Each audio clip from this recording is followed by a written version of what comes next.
So I have here perhaps a slightly unusual photograph when you first look at it, because the faces are quite dark and unrecognizable, and there are a few clues to kind of contextualize the scene.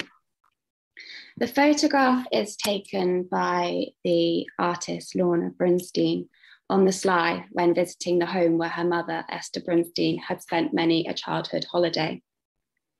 Lorna is the daughter of two Holocaust survivors and grew up in a household very aware of the horrors that preceded her. Her mother survived Auschwitz and from then on spent years fighting for social justice, speaking at anti-Nazi events for the UN, as well as campaigning for the UK's Holocaust Memorial Day and permanent Holocaust exhibition. Her reach was widespread.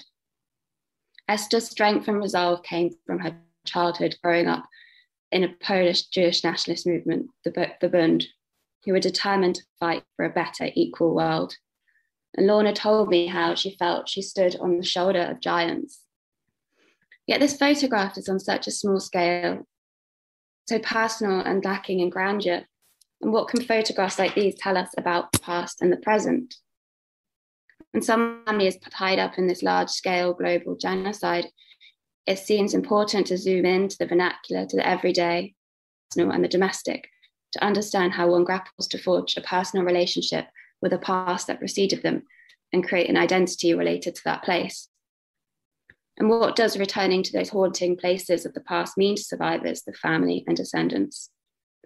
So I had the privilege of spending a day with Lorna looking through her family photographs of her mother growing up in Poland, her life in post-England, and older family members. She knew lots about the photographs, but there was also a lot she did not know and repeatedly wished her mother was there to tell us more. My research is focusing on the role of family photographs in the construction of the past within survivor families and within IWM Holocaust Galleries and exhibition. Within my research, family photographs are a source of inquiry, a means of storytelling, and a vessel of memory. So let me tell you about the story behind how this photograph came into being. In 1989, Lorna, her sister Denise, her two parents, and her uncle went on a one-week trip to Poland. They visited Warsaw, from where her father came, Łódź, where her mother and uncle grew up, and then some sites of horror. They visited Treblinka, the last place where her grandfather's parents would have been, as well as Auschwitz, where her grandmother was killed. At the end of the trip, they visited Dobrzyn, a town in the southeast of Poland where her mother and uncle spent their summer holidays. Lorna described having a lot of affection for the place, as it was her mother's happy childhood memories that she had shared with Lorna. The Vistula River and surrounding countryside provided a welcome contrast to the sites of horror they had spent the week visiting. In Dobrzyn, the family spent all day searching for the apartment where her mother's family stayed. When they found it, Lorna's mother and uncle ran up the stairs quickly to the front door.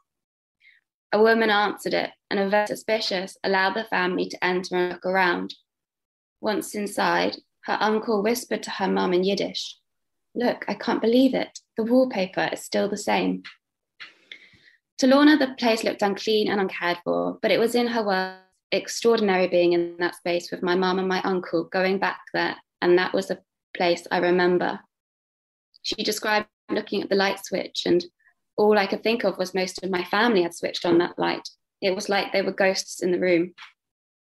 Lorna impulsively took some secret photographs of the room, one of which is the photograph I am talking about today. From that photograph, Lorna was able to study the pattern of the wallpaper and recreated her own wall of wallpaper similar to the one in the room. She then recreated that room in the form of an installation called Dobrzyn Room, which was held in a gallery in Bridport, 2002. Her website describes the installation as a room in darkness with several sound sources, snatched moments of conversation, whispers recalling feelings of going back to pre-war Poland, times that are past and can never return, against a backdrop of traditional Yiddish lullabies and haunting chanting of the Kiddush, the memorial prayer for the dead. The installation is described as an artistic melee of past and present with a sense of ghostly voices and irretrievable time. There is a sense of the impermanence of time, yet the permanence of place, since the pattern of wallpaper represents a material constant in this recreated scene. The concept of place in photographs, memory, and storytelling arose persistently throughout our conversation. And this is just one example of the photographic, physical, and narrative connection between Lorna, the past, and her family. Lorna wanted to be in a place which had been physically shared by her relatives. And it was through this shared space that she was able to feel connected to those that are no longer here. She explained that when visiting a place, there is a connection at a bodily level, a sensory level. Your memory may find something, maybe smells or atmosphere or something. She added that photographs of people she has not met do not help her feel connected, maybe because there is not an embodied sensory response. This need to feel an embodied connection to aspects of her mother's memory perhaps explains why she felt it harder when she was younger to listen to her mother's memories. It is clear that Lorna has undertaken a lot of her own memory work through her art practice, which has communicated her own responses to family memories.